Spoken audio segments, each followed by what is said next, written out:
بات بھی اسی طرح سنو کہ یہ مجھے کہی جا رہی ہے، وہ میری کامیابی کے لیے ہے، میری مصلحت کے لیے ہے۔ تو یہ فرمایا کہ بشارت دیجئے بندوں کو کہ جو ہماری بات کو سن رہے ہیں اور ارادے کے ساتھ سن رہے ہیں، توجہ کے ساتھ سن رہے ہیں۔ ہاں، پھر سن کر کے کیا کر لیا کہ سن کر کے بھول گئے، یا جیسے آج کل ہوتا ہے ٹیپ کر لیتے ہیں، مشینوں میں بھر لیتے ہیں۔ حالانکہ دین مشینوں کے لیے نہیں اترا ہے، دین اور علم و ایمان یہ دلوں کے لیے ہے۔ ہاں، یہی ان کی اس کی جگہ ہے کہ دین کی جگہ کہ دل ہے، ایمان اور علم کی جگہ کہ دین دل ہے، مشینیں نہیں ہیں کہ مشینوں میں اس کو بھر لو، کہ دلوں میں اس کو اتارو کہ دل اس سے متاثر ہو جاوے، دل اس کے نفع نقصان کو یقین کر لے کہ یہ نفع ہے، یہ نقصان ہے، یہ انجام ہے۔ اس لیے فرمایا کہ جو ہماری بات کو توجہ سے سنتے ہیں، ارادے سے سنتے ہیں، اور سن کر کیا کرتے ہیں فَيَتَّبِعُونَ أَحْسَنَهُ، یہ دوسری بات کہی ہے، یہ دوسری بات کہی ہے سننے کے ساتھ ساتھ کہ سن کر کے وہ اتباع احسن کرتے ہیں۔ کہ اتباع احسن کا کیا مطلب ہے؟ یتبعون احسن، کہ اتباع احسن کا مطلب یہ ہے سننے کے بعد جب عمل کا نمبر آئے گا تو اپنے عمل سے اس کی جو بات سنی ہے اس کو بہترین شکل اپنے عمل میں دیں گے، یعنی بہترین عمل کریں گے، خالی سر سے اترتا ہوا عمل نہیں ہوگا۔ آدمی کی عادت ہے سر سے اترتا ہوا کر لیا، میں نے کر لیا ہے۔ جو چھوٹے بچے نماز پڑھ کے پڑھ لی، الٹی سیدھی ادھر پڑھ لی بھائی۔ ہاں، اگر ان کی حاضری لی جاتی ہے بچوں کی نماز پڑھ لی دیا، سر سے اترتی ہوئی، کہ ایسا نہیں ہے کہ عمل کی ایسی شکل بناوے جو بہتر سے بہتر ہو، کیونکہ آدمی کی عادت یہ ہے کہ وہ اپنے کام کی چیز، اپنی ضرورت کی چیز کو جتنی اس کی حیثیت ہے اس کی حیثیت کے مطابق بہتر سے بہتر بناتا ہے، یہ اس کی عادت ہے۔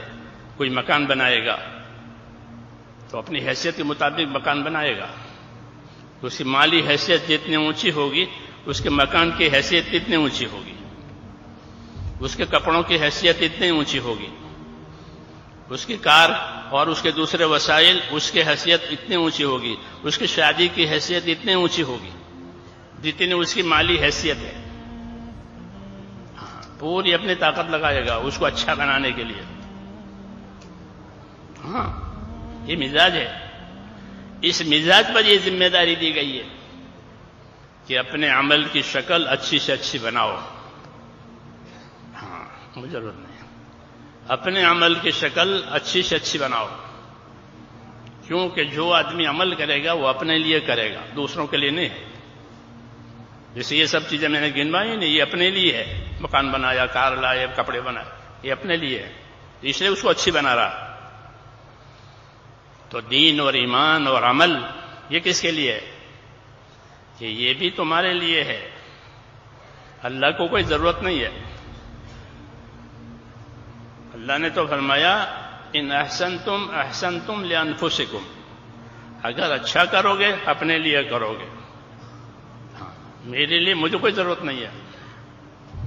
اللہ غنی ہے، اللہ کی بڑائی اپنی ہے کہ لوگوں کے بڑا بنانے سے اللہ بڑا نہیں بنے گا، وہ تو خود بڑے ہیں ازل سے ابد تک۔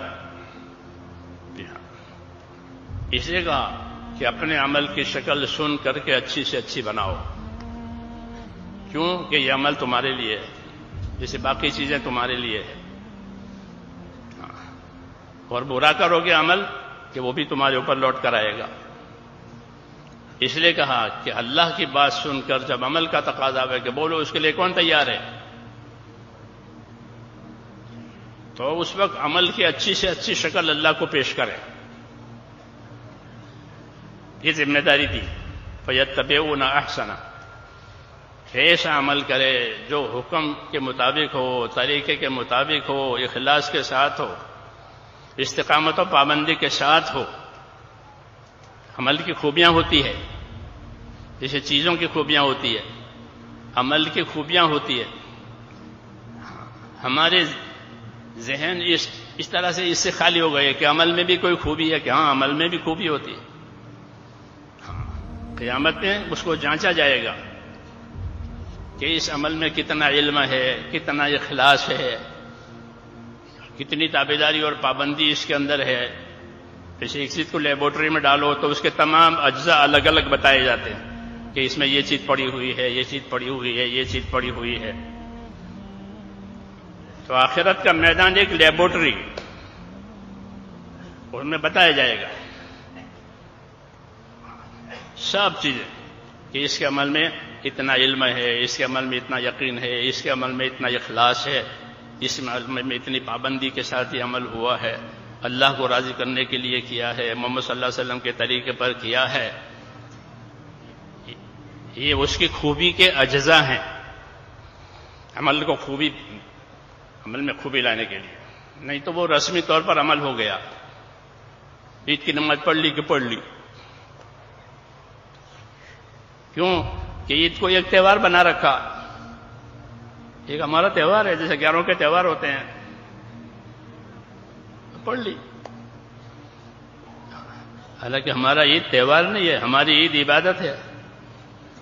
اسلام میں کوئی تہوار نہیں ہے، اسلام میں کوئی روایت نہیں ہے. جو ہوگا عمل ہوگا، طریقہ ہوگا.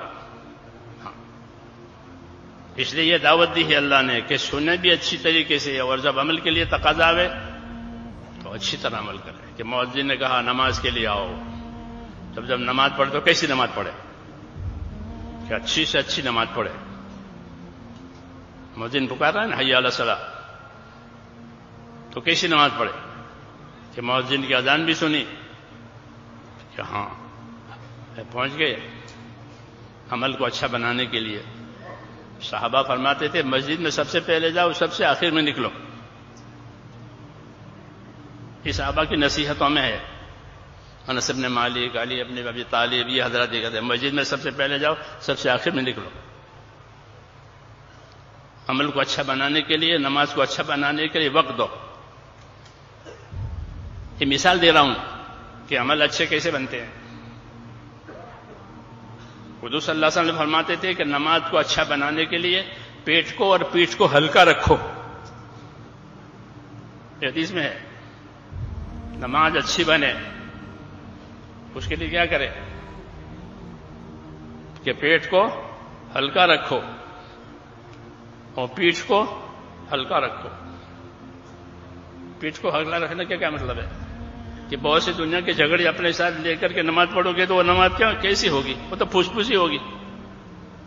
پیچھے سے کوئی کھینچ رہا ہے. کیوں؟ بہت سے جھگڑے اپنے ساتھ لگا رکھے ہیں. وہ نماز اچھی نہیں ہوگی، وہ تو ہلکی پھلکی ہوگی، جلدی پوری ہو جاوے.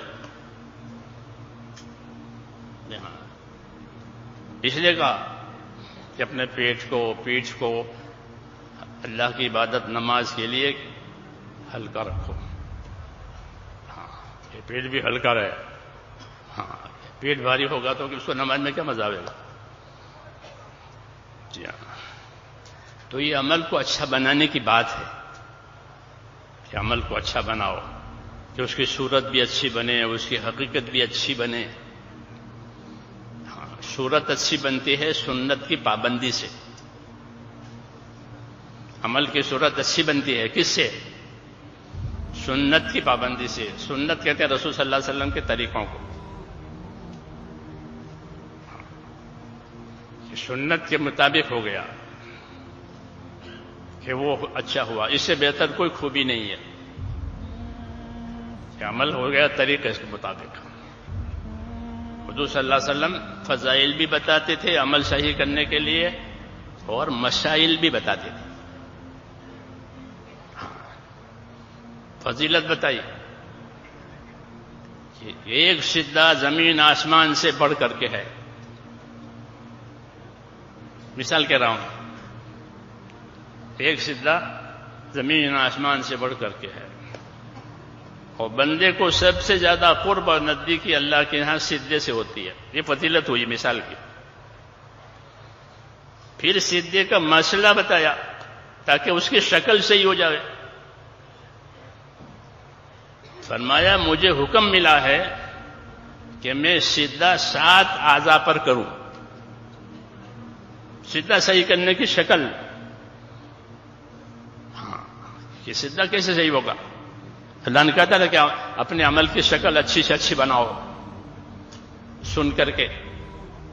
تو سجدہ صحیح کیسے بنے گا؟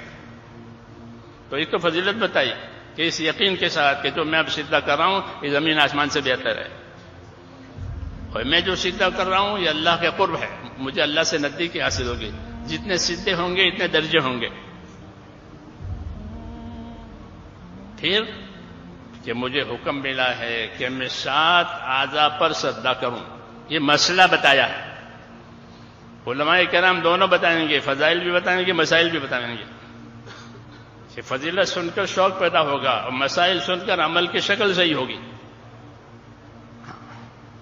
جی ہاں، عمل کی شکل صحیح کرنی پڑتی ہے. کوئی فارم بند کر کے آپ لے جاؤ گے نا کاؤنٹر پر، غلط ہوگا تو واپس کرے گا. وہ ہوتا ہی نہیں ہوتا کہ جاؤ اس کو ٹھیک کر کے لاؤ.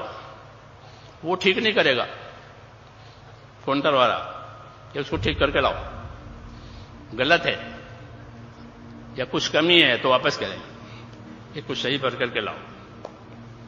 ایسے عمل کہ اس کی شکل صحیح ہو گئی تو پھر وہ قبول ہو جائے گا، پسند آ جائے گا اللہ تعالیٰ کو. قبول ہونے کا مطلب یہی ہوتا ہے کہ اللہ نے اس کو پسند کر لیا.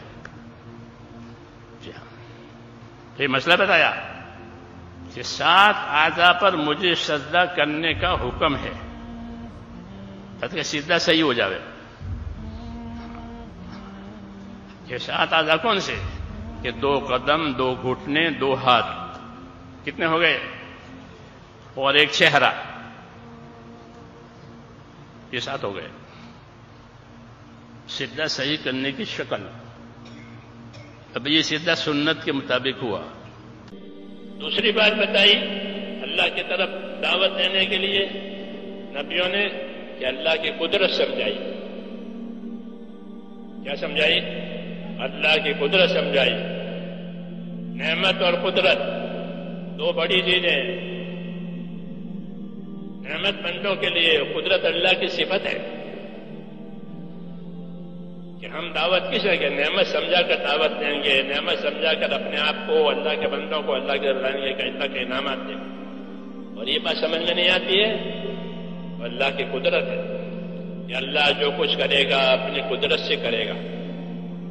وہ جو کچھ کرتا ہے اپنی قدرت سے کرتا ہے، بغیر سب کچھ کے سب کچھ. بغیر سب کچھ کے سب کچھ.